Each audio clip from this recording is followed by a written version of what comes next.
Gap లో ఆయన తెరకెక్కించిన శుభ సంకల్పం, స్వరాభిషేకం లాంటి సినిమాలు ఆయన దర్శకత్వానికున్న పదును ఏమాత్రం తగ్గలేదని నిరూపించాయి.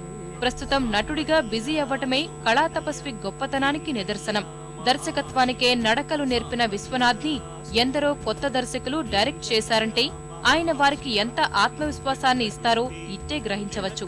కేవలం సినిమాల్లోనే కాదు, నిజ జీవితంలోనూ కళను, కళాకారుణ్ణి గౌరవించే గొప్ప మనసు ఆయనకే సొంతం. అందుకే ఆయనకు కళా తపస్వి సార్థక నామధేయం. సూర్యుడైన సలవ చంద్రుడైన కోటి సుక్కలైన అష్టదిక్కులైన నువ్వైనా ఆహా నేనైనా ఆహా నీవైనా ఆహా నావైనా సంద్రాన